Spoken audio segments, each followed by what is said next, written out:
Nama kakak Riga Dispul Laila.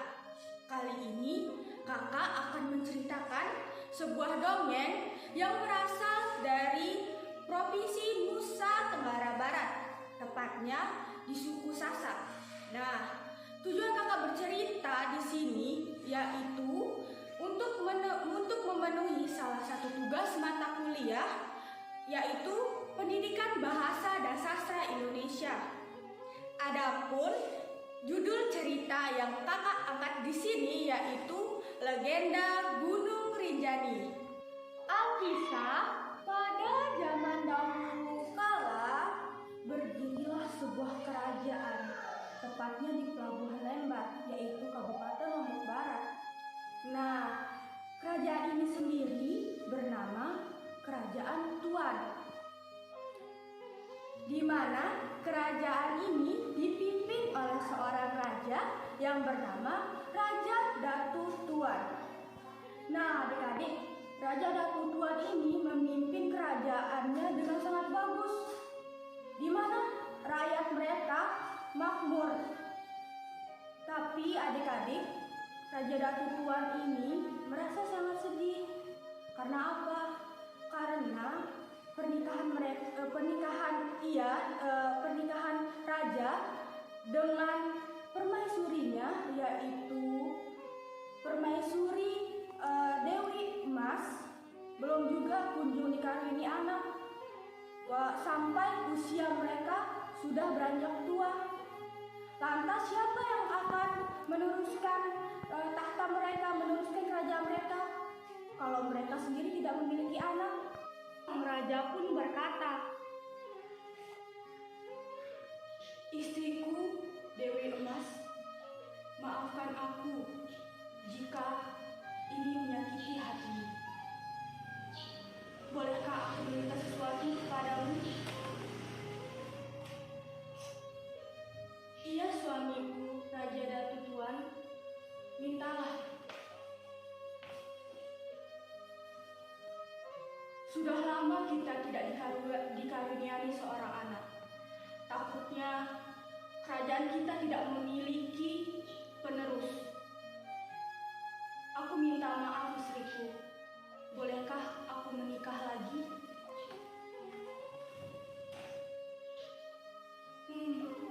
Sebenarnya berat hati ini, tetapi demi penerus kerajaan, aku mengizinkanmu untuk menikah lagi. Mendengar persetujuan dari istrinya, raja pun menikah adik-adik. Ia meminang seorang putri yang bernama Sunggar Tutul. Nah, Sunggar Tutul ini adalah anak dari Pati Ular. Setelah menikah, perhatian sang raja hanya tertuju kepada Sunggar Tutul. Dewi Emas pun tidak diperhatikan raja.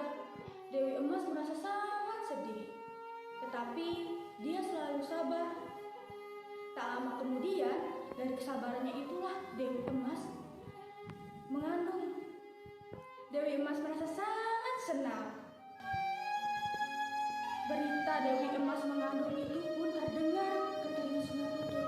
Ia merasa kalau Dewi Emas mengandung, dia tidak akan diperhatikan lagi oleh raja. Perhatian raja akan kembali kepada Dewi Emas. Nah, maka dari itulah adik-adik, Dewi Emas berniat jahat. Dia menyusun rencana untuk menyingkirkan Dewi Emas dari kerajaan. "Suamiku, aku bingung. Kenapa permaisuri Dewi Emas bisa hamil? Padahal sejak lama dia tidak bisa hamil. Sekarang kenapa dia bisa hamil? Jangan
Permintaan tolong Dewi Emas pun tidak dihiraukan oleh sang raja.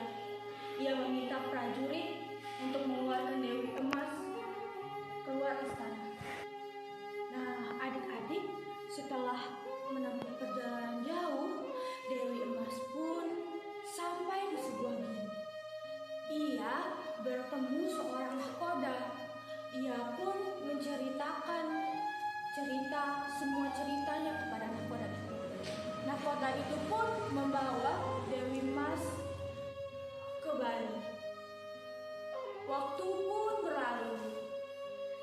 Kelahiran yang dinanti-nanti pun terjadi. Dewi Emas melahirkan 2 anak kembar. Yang pertama itu seorang laki-laki, adik-adik. Dewi Emas memberi namanya yaitu Raden Nuna Putra Janjang. Yang kedua itu seorang putri, seorang wanita. Dewi Emas memberi namanya Dewi Rinjani. Kedua anak dari Dewi Emas ini tumbuh menjadi anak yang lucu dan cantik serta manis. Lama-lama kemudian anak mereka menjadi tumbuh dewasa. Anak-anaknya bertanya, kemana ayah mereka? Dewi Emas pun menceritakan semuanya tentang ayah mereka. Raden Nuna merasa sangat marah atas kelakuan yang diperbuat ayahnya. Dia berjanji akan mencari ayahnya bagaimanapun caranya. Raden Nuna pun pergi belayar mencari kerajaan ayahnya. Nah, adik-adik, sampailah dia di kerajaan ayahnya. Tapi sayangnya dia dikepung oleh para prajurit. Dengan kekuatan keris yang dimilikinya, dia mampu mengalahkan semua prajurit. Sampai akhirnya Raja Datu Tuan pun turun tangan untuk mengalahkan Raden Nuna. Dia penasaran bagaimana cara mengalahkan laki-laki tersebut dan siapa sebenarnya dia. Akan tetapi adik-adik, ketika Raja Datu Tuan melawan Raden Nuna, tiba-tiba terdengar suara gaib dari atas langit. Wahai Raja Datu Tuan, jangan kau aniaya anak tersebut. Dia adalah anakmu bersama istrimu, yaitu Dewi Emas. Raja Datu Tuan pun merasa kaget mendengar suara tersebut. Ia pun merasa menyesal. Akhirnya dia mau mendengar cerita dari anaknya itu. Setelah mendengar penuturan dari anaknya itu, Raja Datu Tuan pun merasa sangat sedih. Dia merasa sedih akan perbuatan yang dia lakukan selama ini kepada istrinya. Ia meminta Raden Nuna untuk menjemput ibunya pulang ke istana. Baiklah ayahanda, aku akan membawa ibu kembali ke istana. Nah, adik-adik, Dewi Emas pun kembali ke istana bersama kedua anaknya. Mereka pun menjadi keluarga yang satu lagi. Walaupun dia sudah difitnah oleh Sunggar Tutul, dia tidak menyimpan dendam sama sekali. Sementara itu, semakin hari, kebijaksanaan, kedermawanan, dan ketampanan Raja Nuna pun semakin menonjol. Nah, maka dari itulah adik-adik, Raja Datu Tuan pun mengangkat Raden Nuna menjadi seorang raja untuk menggantikannya. Terima kasih ayahanda telah mengangkatku menjadi seorang raja. Aku berjanji akan menjaga kerajaan ini dengan baik. Lakukan tugasmu dengan benar, anakku. Baiklah ayahanda. Sejak turun tahta, Raja Datu Tuan pun berkeinginan untuk pergi bertapa. Ia mengajak seorang putrinya yaitu Dewi Rinjani untuk ikut bertapa dengannya. Baiklah ayahanda, jika itu keinginan ayahanda, aku akan menemani ayahanda. Saat di perjalanan, tibalah mereka di sebuah gunung. mereka langsung bertapa.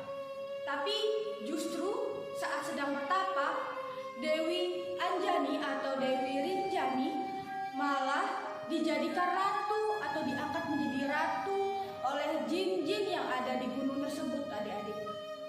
Nah, sejak saat itulah gunung tersebut dinamakan dengan Gunung Rinjani.